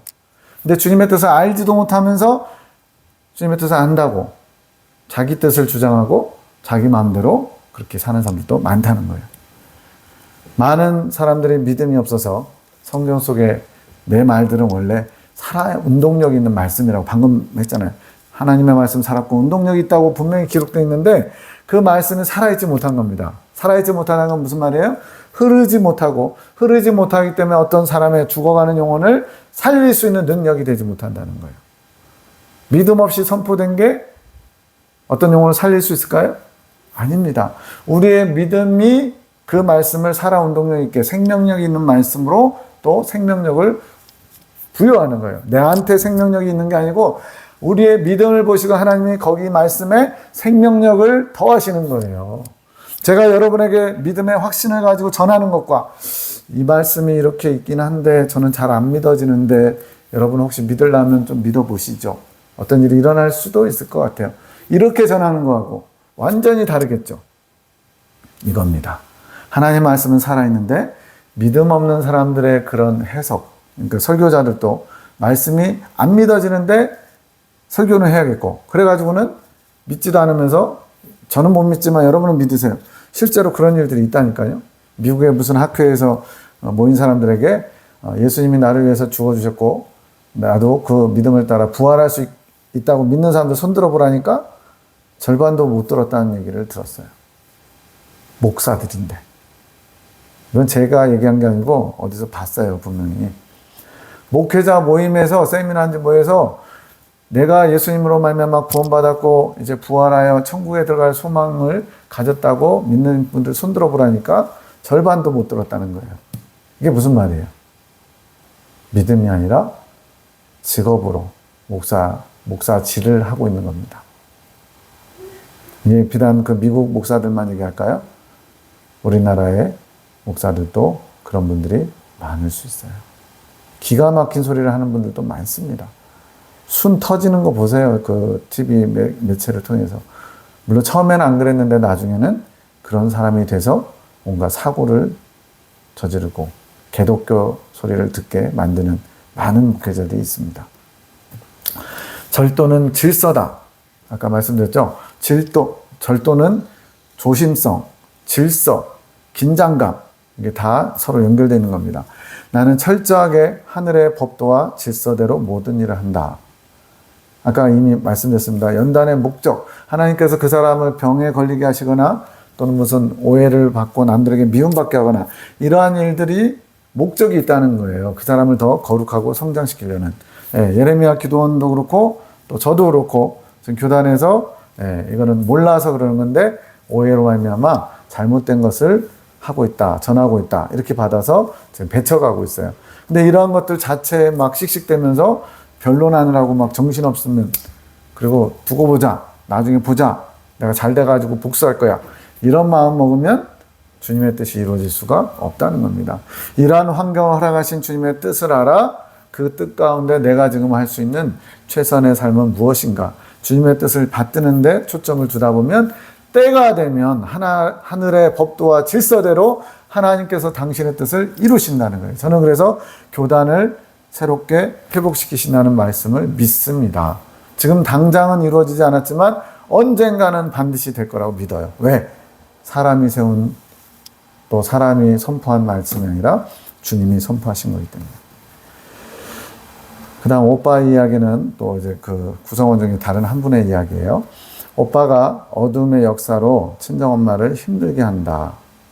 자신의 오빠가 엄마를 힘들게 한다는 거예요. 오빠의 자아를 엄마가 잘하게 했다. 뭐 내용은 잘 모르지만 어려서 뭐 이렇게 야단 안 치고 오냐오냐 하면 이제 아이들이 나중에 잘못되기도 하잖아요. 그런 것처럼 엄마의 책임이 있다는 거예요. 그런데 엄마가 자책은 하지만 내가 자식을 잘못 키웠어 이렇게 한탄하지만 주님께 올라오는 회개의 기도가 없다. 이건 참 가슴 아픈 한 가정의 이야기인데 주님께 회개로 내가 주님의 자녀를 주님의 자녀답게 키우지 못했습니다 라고 회개하면 좋은데 그것은 없고 그냥 한탄하는, 안타까워하는 그것만 있다는 거예요. 제가 이 말씀을 이제 사적인 거지만 왜 넣냐면 오늘 우리에게 주님이 뭘 원하시는 걸 보자는 거예요.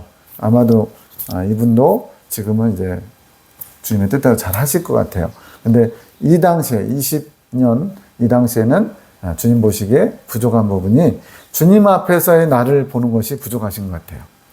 주님 앞에 내가 맡겨주신 자녀를 영적으로 잘 양육하지 못한 것 때문에 회개하고 주님께 도움을 청하면서 잘 되기를 구해야 되는데 멈춘 거죠. 자책해서 나아가 회개하고 주님의 도우심을 구했으면 좀 더 하나님의 역사가 풍성하게 또 빨리 이루어질 텐데 그게 아직까지는 이 당시에는 안 됐던 것 같아요. 우리에게도 이런 모습이 없지 않나 잘 돌아보길 원합니다. 나는 선지자에게 먼저 내 일들을 알리고 내 종들과 일꾼들을 통해 일한다. 송원장은 내가 예레미야 선지자로 칭하여 내가 행한 모든 일들을 그에게 알려주는 것이다. 이것 또한 나의 질서다. 하나님이 그렇게 정하셨다는 거예요. 혼자서 모든 걸 다 하실 수 있죠. 그러나 그렇게 안 하신다는 거예요. 당신이 세우신 원칙이. 그래서 주 여호와께서는 자기의 비밀을 그중 선지자들에게 보이지 아니하시고는 결코 행하심이 없으려. 그러니까 하나님이 이 땅의 인간들의 세상에서 하시는 모든 일들은 다 누군가 하나님의 종을 통해서 하나님이 하신다는 거예요. 그래서 교회 시대에 14만 4천 명의 이긴 자들이 있는 겁니다. 하나님이 장성한 겨자나무로 사용하셔서 공중의 새들을 깃들어서 그 안에서 신앙이 성장할 수 있도록 하나님께서 세우신 하나님의 종들, 선지자들, 그들이 바로 교회 시대에 이긴 자들이에요.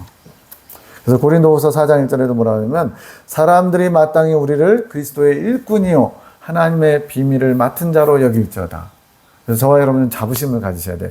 이 계시가 지금 하나님의 비밀이에요. 어떤 사람들은 알고 있고 어떤 사람들은 모르고 그러는데 하나님의 깊은 것을 알려주시려고 우리에게 이런 말씀들을 허락하신 겁니다. 뭐 유튜브 어떻게 하다가 단어에 이렇게 알고리즘에서 오신 분이든 또는 원래부터 이 사이트를 아시는 분이든 상관없이 이 말씀들을 귀하게 여긴 만큼 귀한 보배들을 키워가게 될 것입니다. 신앙 고백은 삼위일체를 믿는 믿음을 고백하는 것이라 내가 기뻐한다. 우리 신앙 고백 전능하사 천지를 만드신 이걸로 시작하는 거예요.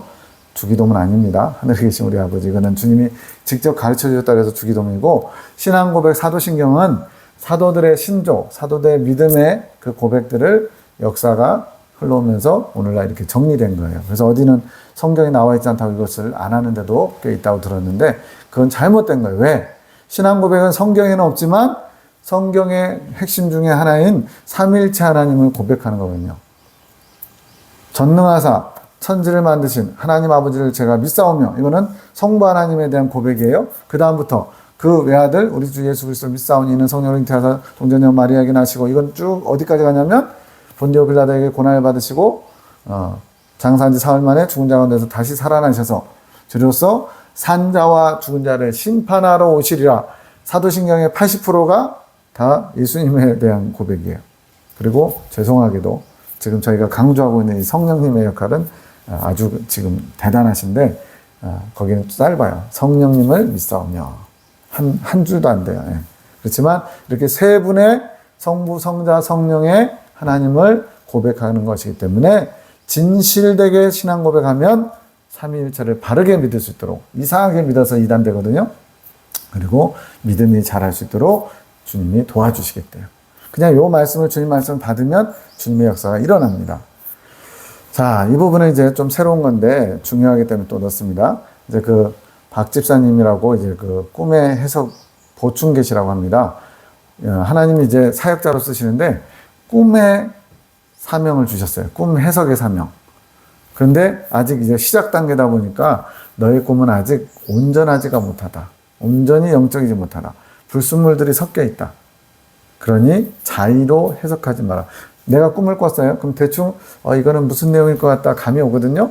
근데 그걸 자의적으로 하지 말래요. 그냥 받기만 하래요. 네가 정결해진 만큼 꿈이 달라질 것이며 내가 직접 해석해 줄 것이다. 자, 여기도 중요한 원리가 나왔어요.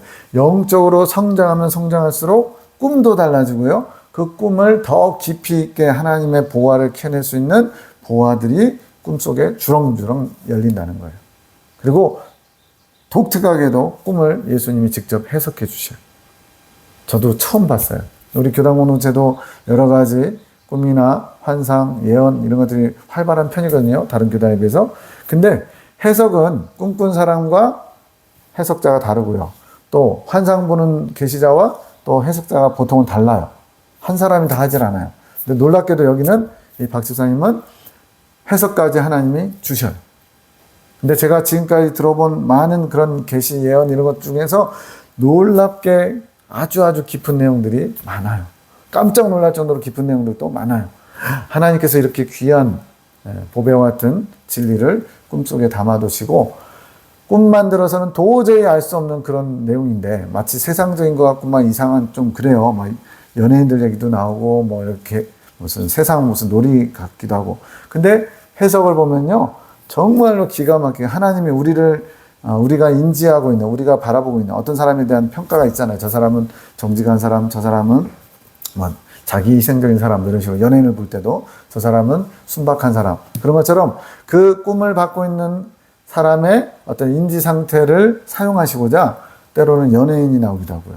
때로는 약간 좀 적나라하게 어떤 성적인 그런 얘기도 나오고 그래요. 근데 해석을 보면 정말 기가 막히게도 놀라운 영적인 것들이 참 많습니다. 이것은 나중에 기회 되면 조금 오픈을 하려고 합니다. 그때까지 받고 나에게 구하며 때를 기다려라. 지금은 너의 꿈도 내가 주는 계시의 통로로 훈련받아야 된다. 그냥 처음부터 다 갖춰진 게 아니고 조금씩 자라가는 거예요. 육이 자라듯이 영이 자라고 영이 자란 만큼 꿈과 꿈의 해석도 달라진다는 겁니다. 제가 이거를 왜 넣느냐? 저와 여러분도 처음부터 모든 걸 완벽하게 시작하려고 하지 마시고 모든 부분에 하나님이 쓰실 수 있도록 우리가 훈련되고 준비되어야 된다는 거예요. 우리가 갖춰야 될 자세는 뭐라고요? 조심성, 절도 있는 모습, 긴장감, 하나님께서 주시는 것을 그대로 받아들이려는 믿음과 순종, 이런 것들만 잘 갖추면 우리도 하나님께 어떤 모양으로든지 쓰임받게 될 겁니다. 내가 나를 바라보고 있고 순종의 자세를 취하니 내가 급속도로 변화하게 하리라. 네. 급속도로 변화시킨다는 건 뭐예요? 급속도로 성장시킨다는 얘기예요. 빠른 성장의 비결이 바로 바라보는 것, 순종하는 자세. 이렇게 쉬운 거. 물론 이제 이 문장 자체는 쉽죠. 그러나 실제로 하려고 하면 어렵죠. 그러나 주님의 약속을 믿고 하는 사람과 그냥 되면 좋고 안 되면 말고 이런 사람은 천지차이입니다. 그래서 하늘 군대 7명, 지금 아직 12월 이때까지는 한 명이 아직 동참을 못했어요. 에녹 자매님이라고. 따님은 이제 좀 이따가 등장합니다. 자, 영혼을 치유해서 성령의 이끄심을 받도록 주님께서 세우셨어요. 하늘 군대라는 이름 가지고 이제 교단에서 불편한 표현을 하시는 분들이 있는데, 이미 갖춰진 14만 4천 명 백마 군대, 계시록에 나오는 표현, 그 하늘 군대를 표현하고자 한 것이 아니고 하나님의 뜻이 하나님 보좌로부터 이분들에게 임하여서 이제 내가 내 도구로 말 잘 듣는 연장으로 쓰시겠다는 하나님의 뜻. 물론 이제 궁극적으로는 그들도 그렇게 높은 천국을 사모하도록 이끄시겠다는 의지도 담겨 있죠. 그런 의미로 하늘 군대라 주어진 것이지 무슨 교회 시대 이긴자 14만 4천 명처럼 이들이 완성됐다라고 해서 붙여준 이름이 아니라는 거예요. 우리가 이걸 이해해야 됩니다.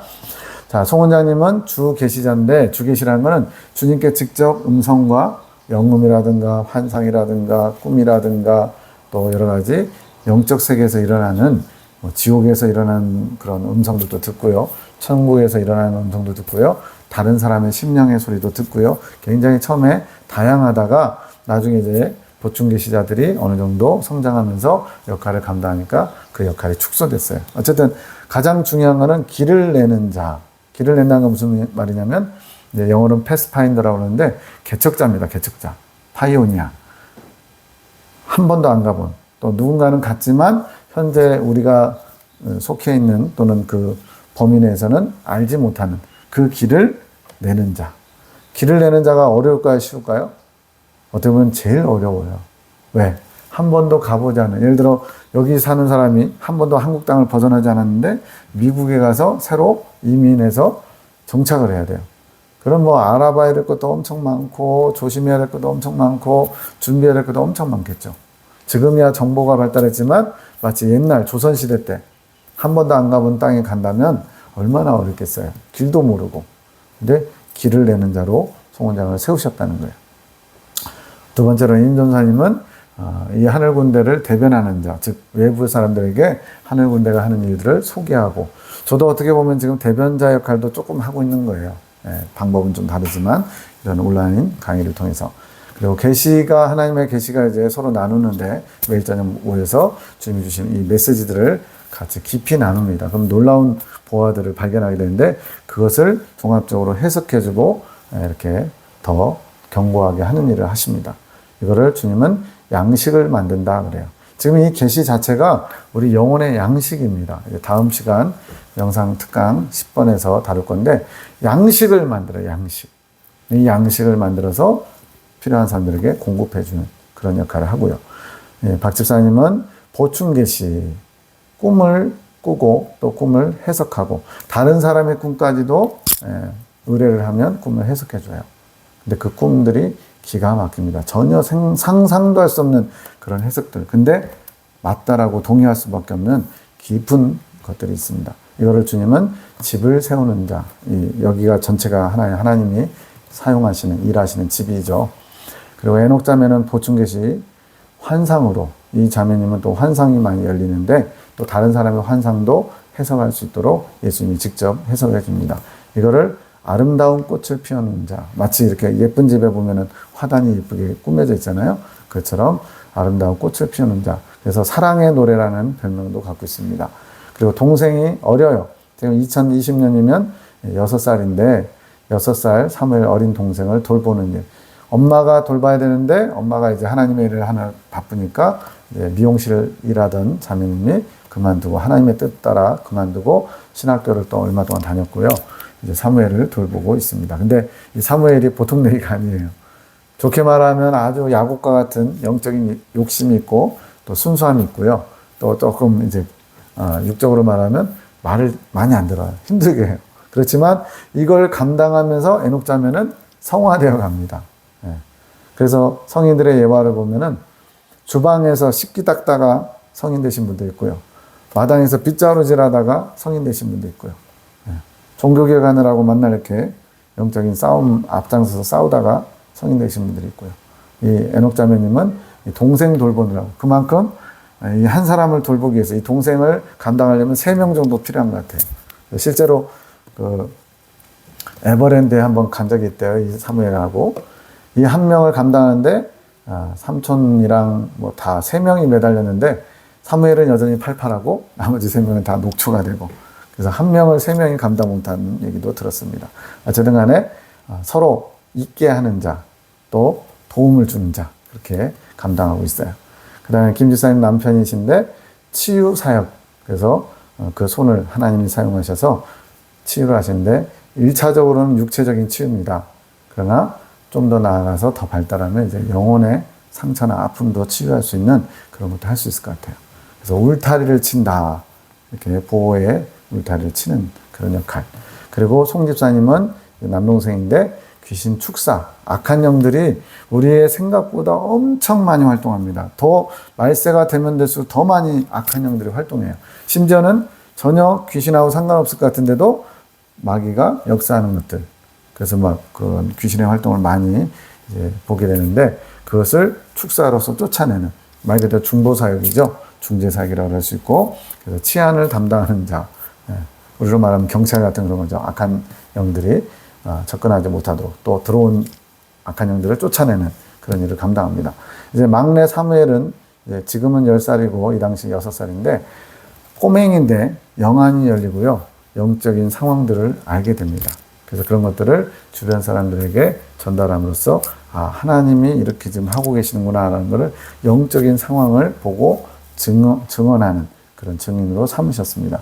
이 아이도 지금 점점 영적으로 육적으로 성장하면서 점점 더 많은 것을 또 분명하게 보게 됩니다. 그래서 막 우리 안에 있는 죄성들이 여우라든가 호랑이라든가 이런 것들이 활동하는 모습을 보기도 하고요. 악한 영이 활동하는 걸 보기도 하고 또 천사들을 보기도 하고 이러면서 해요. 뭐 어떤 사람은 아니 무슨 꼬맹이가 그렇게 하냐고. 이름이 사무엘이잖아요. 원래 이름이 이제 에녹인데 언약인데 하나님이 사무엘로 여겨주시는 거예요. 왜?